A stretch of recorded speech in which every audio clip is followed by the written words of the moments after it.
संबित पात्रा जी, ये एक विषय है जिसपे आप सब ने एक दूसरे का हाथ पकड़ लिया है। आम आदमी की कोई कीमत नहीं है सर। कोई तो इस देश में ये सवाल पूछेगा ना आप लोगों से कि ये जो रैलियों में भीड़ आ रही है वो सामाजिक दूरी रख रही है क्या?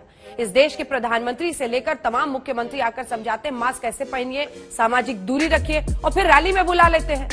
क्या ये जिंदगियों के साथ खिलवाड़ नहीं है? जबकि हम दूसरी तीसरी लहर को अब देख रहे हैं, बिल्कुल सामने देख रहे हैं सर, और आप तो डॉक्टर हैं। नहीं बंटी तो चूतिया है। अगर इलेक्शन को स्थगित कर दिया जाता है तो अपोजिशन पार्टी उस पर सवाल उठाएंगे। वो कहेंगे ये तो संविधान की हत्या कर दी भारतीय जनता पार्टी, और इलेक्शन कमीशन भी भारतीय जनता पार्टी के साथ मिली हुई है। ये सब एजेंट है एक दूसरे के, और इन्होंने जानबूझकर इलेक्शन को आगे कर दिया है, इलेक्शन को स्थगित कर दिया है। तो ये संविधान की हत्या है। देखिए, ये सवाल आपने भारतीय जनता पार्टी के प्रवक्ता से पूछा था तो कह रहे थे कुरैशी साहब यहाँ बैठे हैं वो बताएंगे, कुरैशी साहब यहाँ बैठे वो बताएंगे, कुरैशी साहब यहाँ बैठे बताएंगे। तो फिर आप कुर्सी पे क्यों बैठे हो? कुर्सी साहब को बैठा दीजिए ना। फालतू कुर्सी बैठे जो आप कोई फैसला ही नहीं ले पाते तब। जब लॉकडाउन लगाना था तो रात के 8 बजे लगा दिया, किसी की चिंता भी नहीं की थी कितने लोग मारे गए। जब किसान बिल पास करना दिया तब भी आपने नहीं विपक्ष की सुनी। आप विपक्ष की सुनते कब हो?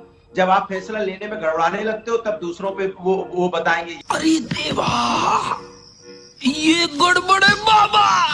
ये सरकार वो है जिसने चुनाव के वक्त उत्तर प्रदेश में जब यहाँ पे जिला पंचायत सदस्य का चुनाव कराया था, हम लोग चिल्ला रहे थे और कितने लोगों की मौतें हुई है। इन्होंने क्या जिम्मेदारी दी? आज तक नहीं दी। ये बीजेपी के लोग हैं, ये सिर्फ सत्ता के लिए जीते हैं, जनता से कोई मतलब नहीं है। ये देखते हैं कि अगर सत्ता उनको मिल रही होती है तो चुनाव कुछ भी करा देंगे। चुनाव तो बहुत छोटी चीज है, इनको सत्ता चाहिए, कीमत कुछ भी हो। ये बड़ी अच्छी बात कही आप।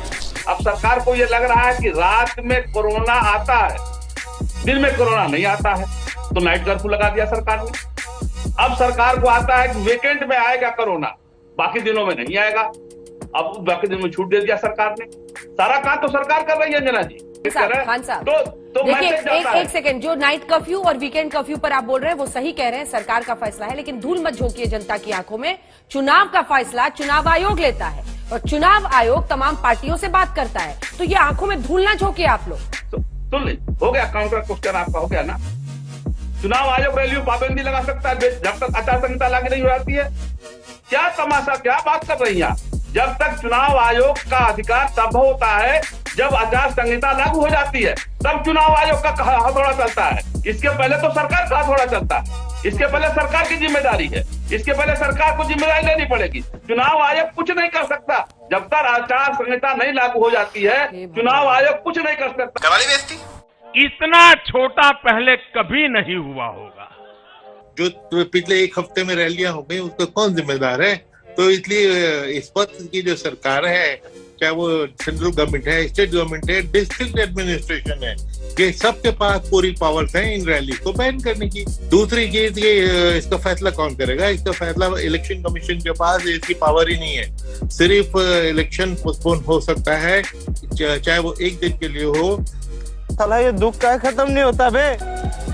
मुझे तो लगता है इलेक्शन कमीशन भी सरकार को कहीं ना कहीं बचाने का काम कर रहा है जिम्मेवारी से। जिस तरह से आज हम डिबेट में सरकार को बचाने का काम कर रहे हैं कुछ लोग, मुझे लगता है इलेक्शन कमीशन को सरकार से बात करनी चाहिए। लेकिन अभी भी संबित जी पूछ रहे हैं, इनसे तीनों से पूछिए कौन क्या करेगा।